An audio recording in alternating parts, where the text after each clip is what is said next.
سلام دوستان، آیهان هستم، مدرس تتو با 6 سال سابقه اجرا و آموزش در خدمت شما هستیم. با حضور ملیکا خانم کارآموز عزیزم بریم که آموزش تتو رو 0 تا 100 در جلسات خیلی مختصر و مفید داشته باشیم. ملیکا جان آماده ای؟ بله آمادم. بزن بریم.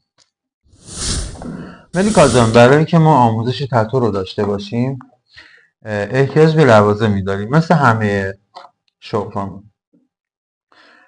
اولین وسیله‌ای که توی تتو نیاز داریم بهش دستگاه تتوه که شکل‌های مختلفی داره. شکل‌های روتاری، گان و پن. این شکل دستگاه پنمون هست که شبیه به شکل خودکاره. به خاطر اینکه شبیه شکل خودکار هستن گرفتنشون توی دست آسون‌تره و جا زدن سوزن که این قسمتش میخوره باز هم شکل آسون‌تری نسبت به دستگاه‌های روتاری داره. ویدا جان دستگاه پن سیمی رو برام میاری عزیزم؟ خیلی ممنون. مرسی. این هم سیمش. ملیکا دقت کن دوستان، دستگاه های پنی که قبلا توی بازار موجود بود ترانس جدایی داشت، یعنی این ترانسی که مشاهده میکنی جدایی از دستگاه بود و این ترانس به وسیله یک سیم که پشت دستگاه وصل میشد، توی دوربین هم اگه ببینن دوستان، به وسیله سیم به پشت دستگاه وصل میشد و مورد استفاده قرار میگرفت.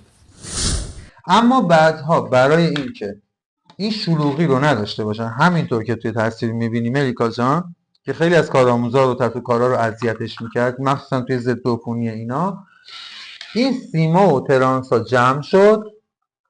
ویدا جان اینو از من بگیر. و دستگاه هایی که ترانسش وصل به دستگاهمون بود، یعنی این باتری و ترانس اومد به دستگاهمون متصل شد و شکل ساده‌ای به خودش گرفت که دیگه کارآموز و تتو آرتیست از اون شلوغی بیاد بیرون و فقط باتری رو با استفاده از شارژ بکنه. حالا ملیکا جان من ازت میخوام این دستگاه رو، باتری دستگاه رو بهش وصلش بکنی و روشنش بکنی جلوی دوربین. حالا من قبلش روشن کردن دستگاهم بهتون آموزش میدم. توی دوربین بچه نگاه کنید. بعد اینکه باتری رو به دستگاه وصل میکنیم 3 تا دکمه داره. دکمه وسط که دکمه پاور 3 ثانیه نگه میداری، دستگاه روشن میشه. از دکمه‌های بعدی برای بالا و پایین بردن ولتاژ استفاده میکنیم که توی یک جلسه تخصصی در مورد دستگاه‌ها و لوازم و ابزار تتو قشنگ همه رو بهتون توضیح میدم. فعلا توضیح هم در این حد که برای شروع کارمون، شروع آموزشمون، ولتاژ دستگاه رو روی 7 و 6 دهم قرار میدیم. شما هم توی دستگاهاتون این کار رو انجام بدید. خب من اینو خاموش میکنم، میدم به ملیکا که دوباره دستگاه رو باز کنه و البته باز میکنم که ملیکا دوباره اینو جلوی دوربین ببنده که یاد بگیره.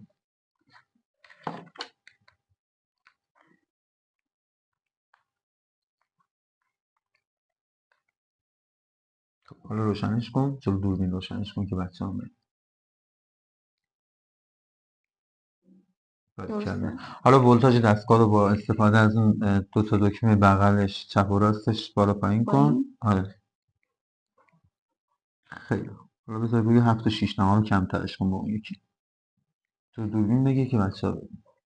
یه دونه دیگه. خیلی خوب. تا اینجا اوکی؟ بله. بریم سراغ مرحله بعد.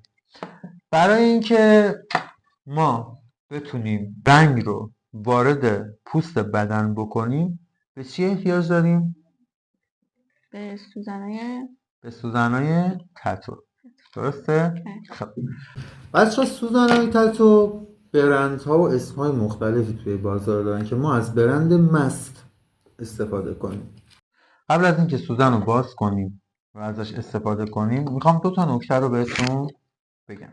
ملیکا جان ما برای اینکه چون این دستگاه رو همیشه استفاده میکنیم برای اینکه دستگاهمون کثیف نشه از 2 تا ابزار کاربردی استفاده میکنیم. اولین ابزارمون بهش میگیم گریپ رول.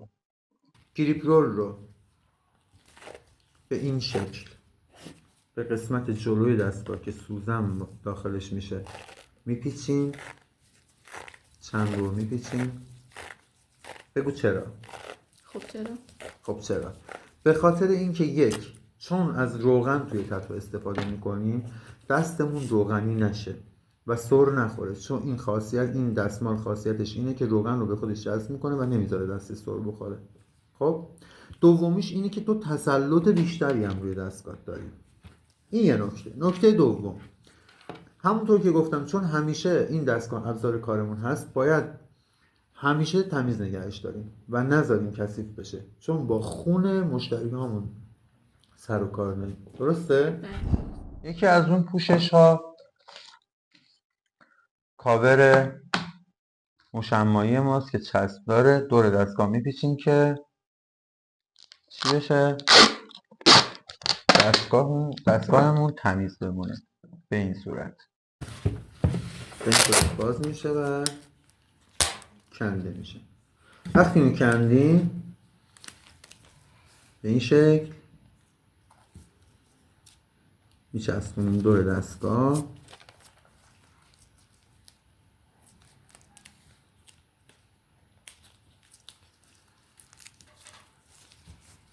که دستگاهمون به صورت کامل کاور بشه.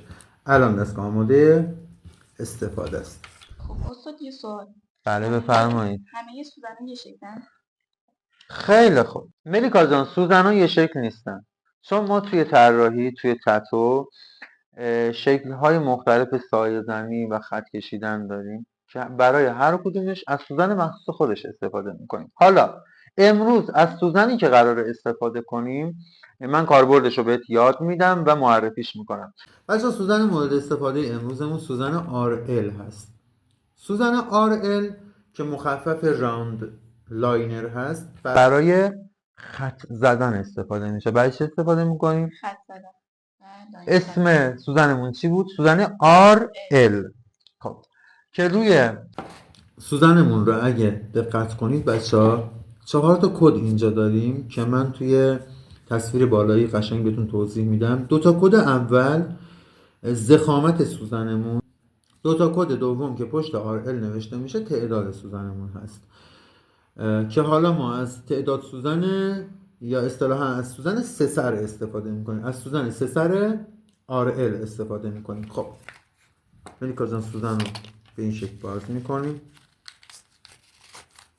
همیشه دقت کن که سوزن ها پلم باشن. اینو به ساعت اشتادی بچه دقت کنید.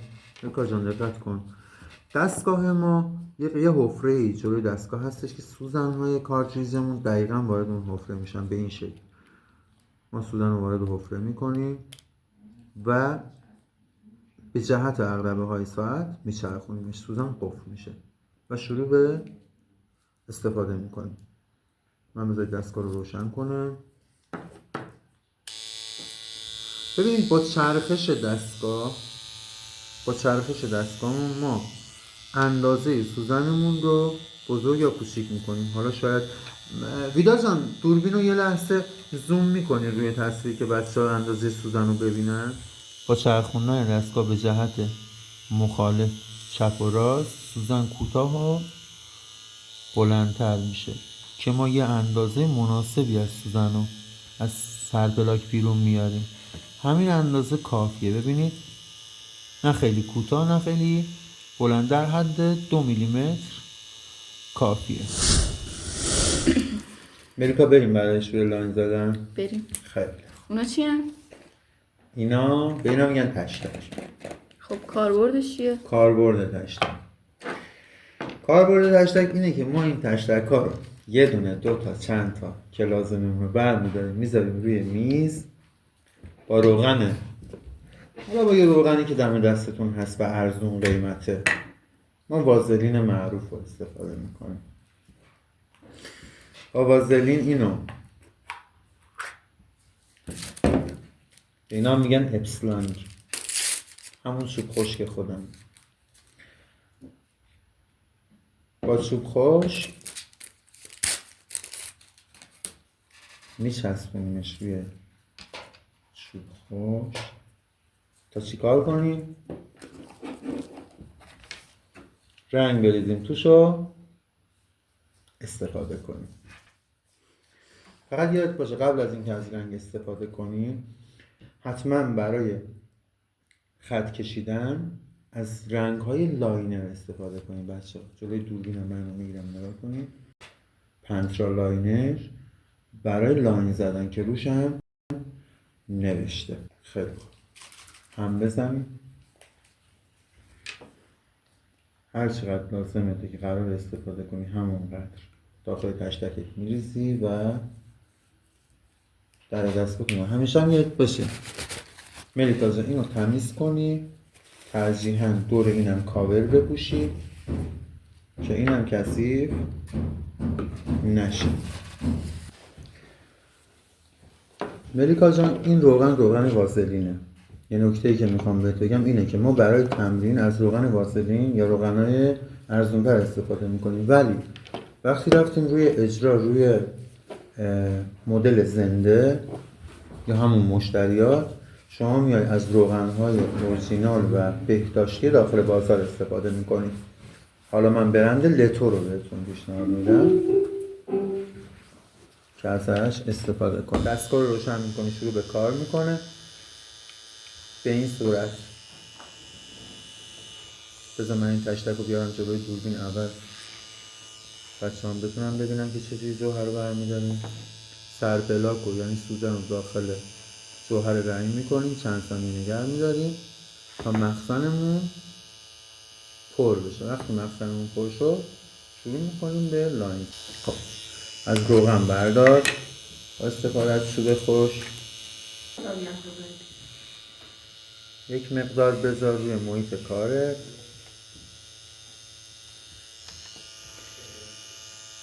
با این انگشتمون، با این انگشت سوممون، انگشت چهارممون روغن رو برمیداریم به محیطی که میخوایم لاین اجرا کنیم میمالیم تا اون حالت لغزندگی رو داشته باشه.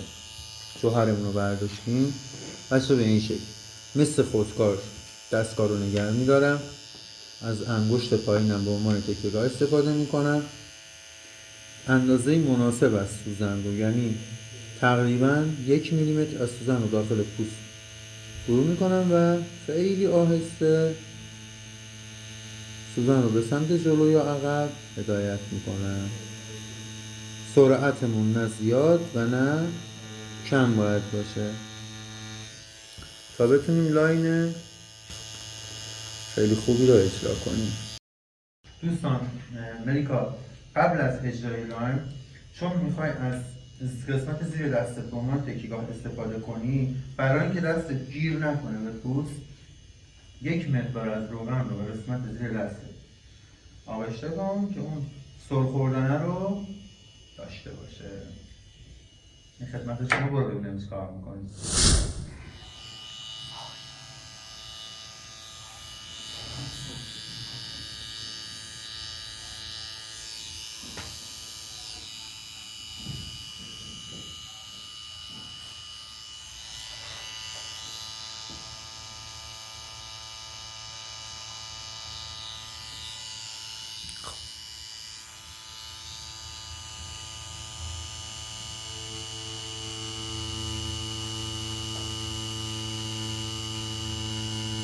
سعی کن بدون استرس انجام بدی. جوهر بردار دوباره میگیرم میگرده بذار جوهر بردارم.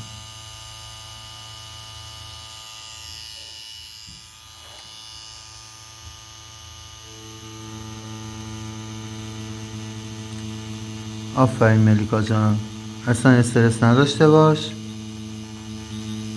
نه با سرعت خیلی زیاد و نه با سرعت خیلی کم. حالا پاک کن.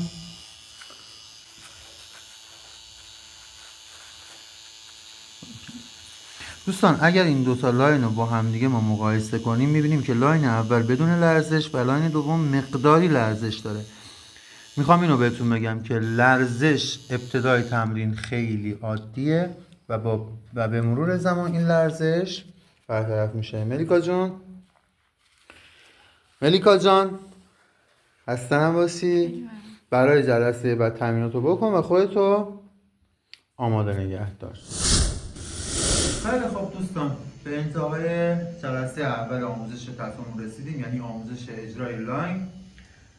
امیدوارم که هم شما هم ملیکا خانم عزیز توی منزل تمریناتتون رو به خوبی انجام بدین، نکته‌ها رو دونه بدون رعایت بکنین. تا جلسه بعدی، خدایا رو نگهدارتون.